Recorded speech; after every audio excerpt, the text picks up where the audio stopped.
नमस्कार, स्वागत है आपका बिहार समाचार में। तेजस्वी यादव ने ऐलान कर दिया है कि नीतीश सरकार ने बिहार को बर्बाद कर दिया है। बहुत ही जल्द खुद मुख्यमंत्री नीतीश कुमार और इनके मंत्री, विधायक और नेता जेल में होंगे। तो वहीं कहा गया कि बिहार में अपराध बढ़ने का कारण सरकार है। सरकार रोजगार नहीं दे रही है, जिससे बिहार के नौजवान मजबूरी में गलत राह पर जा रहे हैं।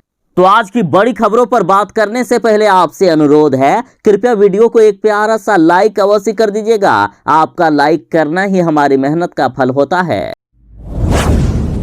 जब जब जातीय जनगणना कराने की बात होती है तो मुख्यमंत्री नीतीश कुमार जी और तेजस्वी यादव एक साथ नजर आते हैं। पिछली बार भी पीएम मोदी से जब जातीय जनगणना पर बात करने गए थे तो तेजस्वी यादव और मुख्यमंत्री नीतीश कुमार जी एक साथ नजर आए थे। मुख्यमंत्री जी ने तो यहां तक कह दिया था कि तेजस्वी यादव के ही कहने पर आपसे बात करने आया हूं प्रधानमंत्री जी। और इस बार फिर से मुख्यमंत्री नीतीश कुमार जी ने तेजस्वी यादव के प्रति बड़ी बात कह दी है। मुख्यमंत्री नीतीश कुमार जी ने कहा है कि जातीय जनगणना पर तेजस्वी यादव का एक पत्र आया है। हम लोग सब साथ मिलकर जल्द ही इस पर आगे बढ़ेंगे। साथ ही मुख्यमंत्री जी ने कहा कि लालू यादव से फिलहाल बात नहीं होती है, लेकिन यहाँ बड़ी संकेत ये मिल रही है कि इस बार सिर्फ तेजस्वी यादव और नीतीश कुमार ही नहीं बल्कि लालू यादव भी मुख्यमंत्री नीतीश कुमार के साथ आ सकते हैं बिहार में जातीय जनगणना को लेकर। और जातीय जनगणना को लेकर देखिए, मुख्यमंत्री जी ने कहा है कि लालू प्रसाद से अभी फिलहाल इस मामले में कोई बातचीत नहीं हुई है। जातीय जनगणना को लेकर उनकी पार्टी के नेता और उनके पुत्र तेजस्वी यादव समेत अन्य दूसरे लोगों से मुलाकात हुई थी, उनसे बात हुई है। लेकिन यहाँ बड़ी खबर ये बन रही है कि जल्द ही लालू प्रसाद यादव से भी मुख्यमंत्री नीतीश कुमार जी मिलकर इस मामले में बात कर सकते हैं। अब देखिए, केंद्र की मोदी सरकार के खिलाफ कुछ बड़े निर्णय लिए जा सकते हैं। अब लालू यादव और नीतीश कुमार मिलकर बिहार में जातीय जनगणना करा सकते हैं। एक तरफ जहां केंद्र सरकार की यानी मोदी सरकार की तरफ से यह कहा गया है कि हम जातीय जनगणना नहीं करा सकते, राज्य यदि चाहे तो वे अपने स्तर से करा ले। और इधर मुख्यमंत्री नीतीश कुमार जी और लालू यादव मिलकर बिहार में जातीय जनगणना पर आगे बढ़ सकते हैं। आखिर बिहार में ये शराबबंदी हो रही है या कोई नौटंकी हो रही है? एक तरफ मुख्यमंत्री नीतीश कुमार बार बार समीक्षा बैठक करते हैं और इस बार हाल में जो समीक्षा बैठक किए उसको लेकर बड़े बड़े दावे किए गए। लग रहा था ऐसा कि अब शायद बिहार में शराब नहीं बिकेगा, लेकिन तेज प्रताप यादव ने देखिए किस प्रकार से शराबबंदी की पोल खोली है और कहा है कि शर्म करो और डूब मरो नीतीश कुमार।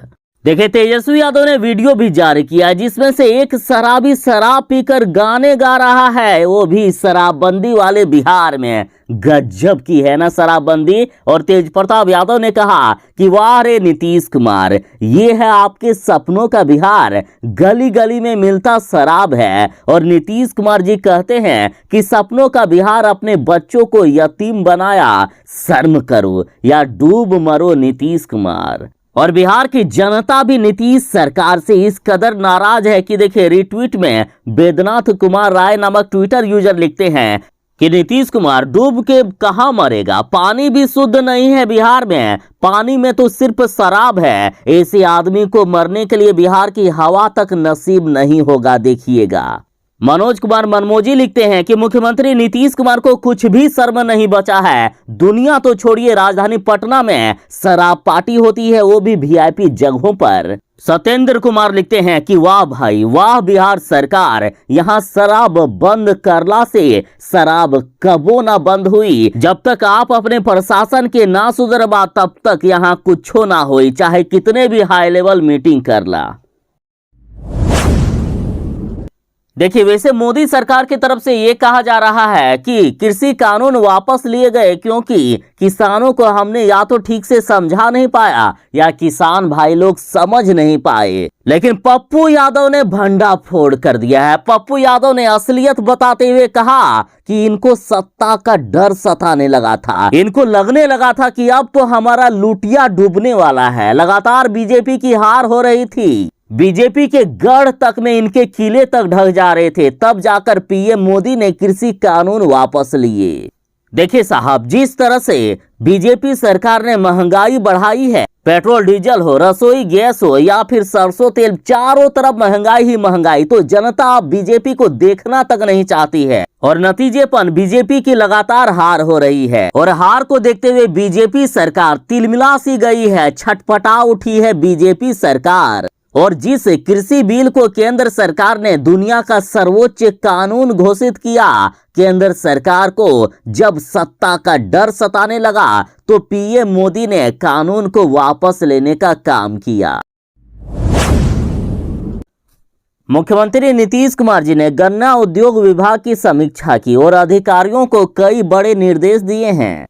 इस बार सरकार गन्ना किसानों को बड़ी खुशखबरियां दे सकते हैं कि कैसे किसानों की उपज बढ़ेगी और कैसे उनके उपज का सही मूल्य मिल पाएगा। तो वहीं जिन गन्ना किसानों की फसल बाढ़ के कारण नष्ट हो गई है, तो उनको सरकार क्षतिपूर्ति के रूप में पैसे दे रही है। आपको बस एक छोटा सा काम कर लेना है, अपना रजिस्ट्रेशन कर लेना है और बता देना है कि कितने फसल आपके नुकसान हुए हैं। साथ ही आप ये भी जान लीजिए कि 18,000 रुपए प्रति हेक्टेयर के दर से सरकार की तरफ से पैसे दिए जा रहे हैं। आपको खुद ही अपना रजिस्ट्रेशन कराना होगा, खुद किसानों को अपने क्षतिग्रस्त रकबे का फोटो और अपना बैंक अकाउंट भी अपलोड करना होगा। मतलब सीधा सीधे आप ये बता दीजिएगा सरकार को कि इतने आपके फसल नुकसान हुए हैं। 18,000 रुपए प्रति हेक्टेयर की तरफ से दिया जा रहा है। जितने हेक्टेयर या जितने भी फसल आपके नुकसान हुए हैं, तो इसके हिसाब से आपको पैसे मिल जाएंगे। और टोटल बिहार में बात करें तो 48,781.4 हेक्टेयर गन्ने की खेती बर्बाद हुई है और किसानों को टोटल 8,780.65 लाख रुपए दिए जाने हैं।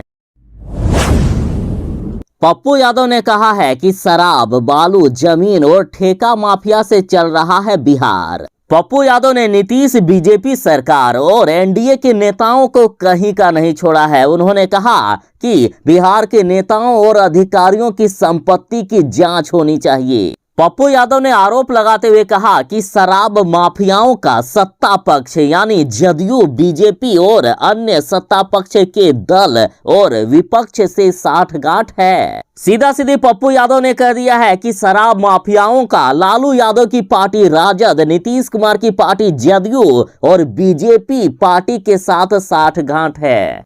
पप्पू यादव ने कहा कि बिहार सरकार के अधिकारी ही शराब माफिया से मिले हुए हैं।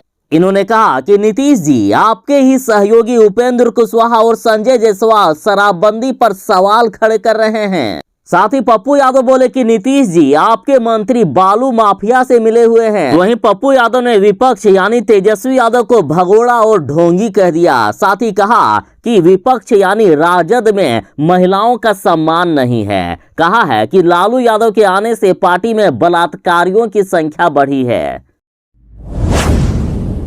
अब तक की बड़ी खबर आ रही है कि लालू यादव पटना आ रहे हैं। एक बार फिर से लालू यादव 22 नवंबर को आ रहे हैं पटना। देखिए, कोर्ट में 23 नवंबर को लालू यादव के केस को लेकर सुनवाई है और इसको लेकर 22 नवंबर को लालू यादव पटना आने वाले हैं। और फिलहाल लालू यादव की तबीयत काफी खराब चल रही है। लालू यादव की किडनी खराब हो चुकी है और किडनी बदलने की यानी किडनी ट्रांसप्लांट की तैयारी हो रही है। लेकिन तबीयत खराब होने के बावजूद भी लालू यादव को पटना आना पड़ रहा है, क्योंकि 23 नवंबर को कोर्ट में लालू यादव का हाजिर होना बहुत ही जरूरी है। और साथ ही तेजस्वी यादव भी पटना आने वाले हैं लालू यादव के आने पर।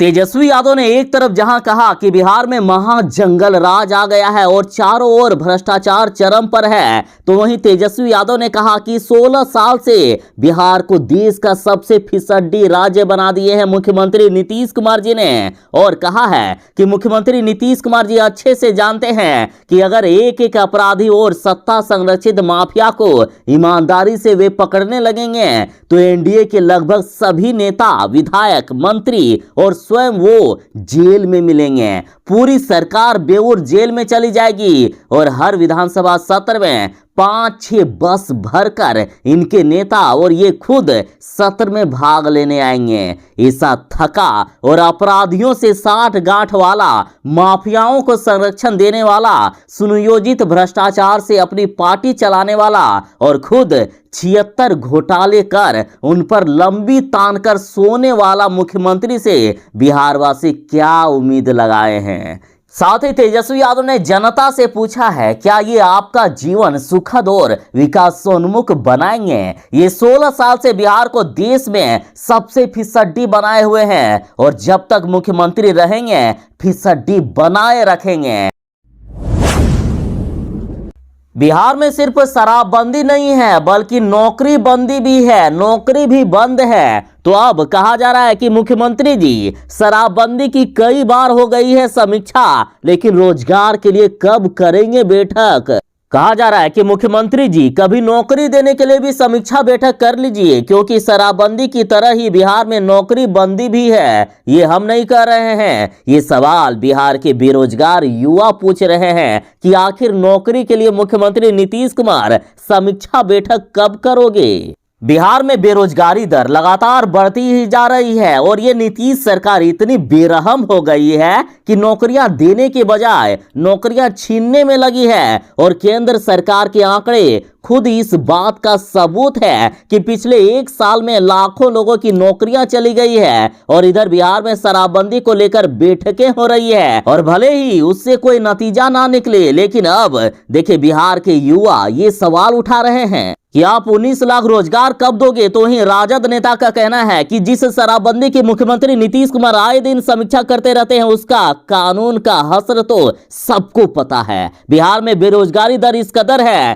कि युवा अवैध शराब के कारोबार में लिप्त है। 150 से 200 रुपए लेकर शराब की बोतलें घर घर पहुंचाते हैं। बिहार की बदहाली और बेरोजगारी के लिए सीधे सीधे मुख्यमंत्री नीतीश कुमार ही दोषी हैं। और देखोगे कि बिहार को नीतीश सरकार ने कैसे बर्बाद किया है। तो देखिए, centre for monitoring Indian economy की सर्वेक्षण के मुताबिक इसी साल जनवरी में बिहार में बेरोजगारी दर 10.5% थी, फरवरी में बढ़कर 11.5% हो गई और अक्टूबर महीने में बढ़कर 13.9% तक पहुंच गई है।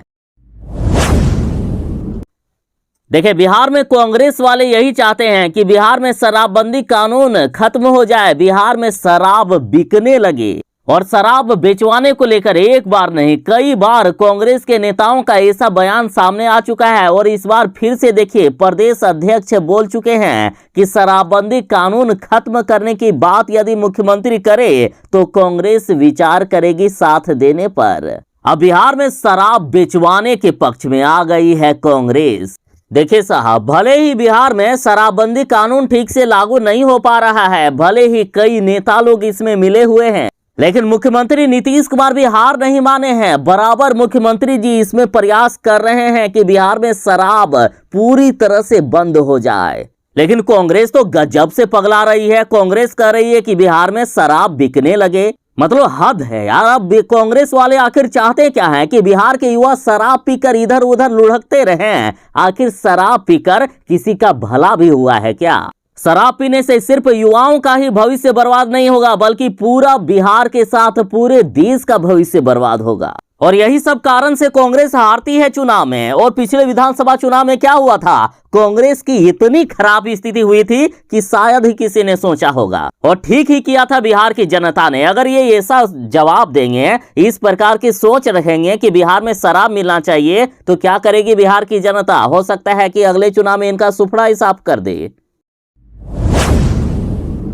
तेजप्रताप यादव ने जहां एक तरफ मुख्यमंत्री नीतीश कुमार को शर्म करने की बात कही, तो वहीं तेजप्रताप यादव ने कहा कि बिहार में कानून व्यवस्था नाम की कोई भी चीज नहीं है, मंत्री के घर के सामने शराब बिक रही है। तेजप्रताप यादव ने कहा कि मुख्यमंत्री जी शराबबंदी का नारा लगाए फिरते हैं, उन्हें पता नहीं है उनके मंत्री के घर के सामने शराब बिकती है, फिर भी वे कहते हैं कि शराबबंदी है। उन्हें कौन बताए कि आपकी पुलिस क्या क्या कर रही है। उन्होंने कहा कि मधुबनी में पत्रकार की हत्या हो जाती है, पुलिस असली अपराधी को पकड़ नहीं पाती है। तो वहीं किसान आंदोलन पर तेज प्रताप यादव ने कहा कि इसमें कई किसानों की जान गई है, कई लोग शहीद हुए हैं। ये बीजेपी और मोदी की सरकार है, उनके परिवारों को मुआवजा दे, उन्हें शहीद का दर्जा दे। देखिए, मोदी सरकार ने कृषि कानून वापस ले लिए हैं, यानी मोदी सरकार की हार हुई और किसानों की जीत हुई है। और इसमें अब कांग्रेस कूद पड़ी है। कांग्रेस इसमें वाहवाही लूटना चाहती है। कांग्रेस को ऐसा लगता है कि बिना कुछ हाथ पैर हिलाए यदि कुछो मिल जाए तो अच्छा ही है ना। कांग्रेस किसानों को लेकर विजय उत्सव मनाना चाह रही है। तो इस पर बीजेपी ने कहा है कि किसानों की जमीन हड़पने वाली कांग्रेस अब विजय उत्सव मनाएगी। जनता सब जानती है कांग्रेस के बारे में। देखिए, बीजेपी नेता डॉक्टर राम सागर सिंह ने कहा है, बीजेपी ने कहा कि कांग्रेस नेता प्रियंका गांधी के पति रॉबर्ट वाड्रा किसानों की जमीन कम दामों में खरीदकर व्यापार करते हैं। आज वो कांग्रेस पार्टी अपने आप को किसानों की हितैषी साबित करने का प्रयास कर रही है।